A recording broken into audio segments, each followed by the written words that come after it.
Hey everyone, welcome back to another episode of your Daily Guides, the series where I dive into in-depth guides and walkthroughs of games like Honkai Star Rail, Zenless, and Wuthering Waves. Before we dive into everything, let me set the stage clearly. This isn't some doom post, and it's definitely not a don't pull PSA. This is just me sitting down and talking through my honest thoughts about Chisa, now that we finally have her full kit and a much clearer idea of how she might function moving forward. And that's important because what we're seeing with her doesn't just shape her own debut, it could hint at how future Resonators are going to interact with her. So think of this as a breakdown, a reflection, and a bit of speculation all rolled together as we look at what Chisa brings to Wuthering Waves and where she might fit in the bigger picture. Alright, so let's talk about Chisa because the conversation around her has gone from worried whispers to full-on community panic, and with her banner just around the corner, the latest kit tuning finally gives us a clear picture of what's actually going on. And honestly, the more I look at these adjustments, the more it feels like Kuro never intended Chisa to slide neatly into any of our current powerhouse lineups.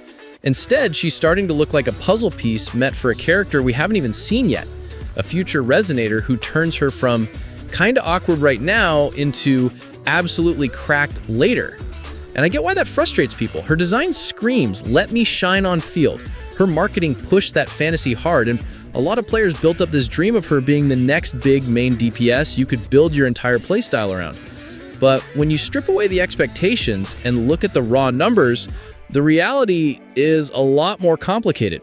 Because here's the thing, the only substantial change in her latest round of tweaks was a bump to her Resonance Chain 6, moving its damage increase from 30% to 40%. That's it. A single 10% increase on her final, most expensive dupe. And the more unfortunate part, even with that, a full S6 Chisa barely edges out an S1 Cartefya by around 10%, which is kind of wild when you consider the massive difference in investment.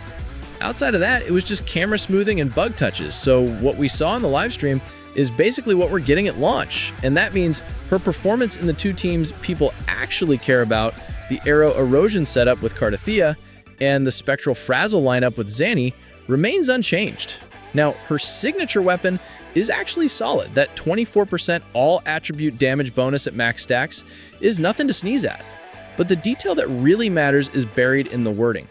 When Resonators in the team inflict negative status, not when Chisa does it. That's a huge distinction because it basically means she's not self-sufficient with this effect at all. To get the full value out of that passive, you still need your best-in-slot status applicators in the party. Phoebe for Zani, Siakana for Cartefya. They remain the engines that make her weapon tick, and Chisa simply layers her utility on top of what those two are already doing. So while the weapon is good, it's not the kind of signature that single-handedly elevates her. It's more like a bonus amplifier that only really shines when the rest of the team is already optimized. So yeah, if you were hoping she'd magically become this meta-defining upgrade for our current rosters, that hope is looking pretty slim. But, and this is the part people aren't talking about enough, when a character feels this deliberately out of sync with the existing cast, it usually means they're built for someone coming next. And Chisa's kit absolutely has that vibe. Weirdly specific buffs, awkward fit with today's synergies, and just enough undiscovered potential that you can tell something is missing from the equation.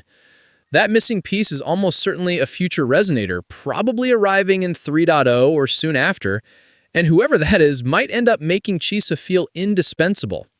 So pulling her now is less about immediate satisfaction and more about betting on what she becomes later.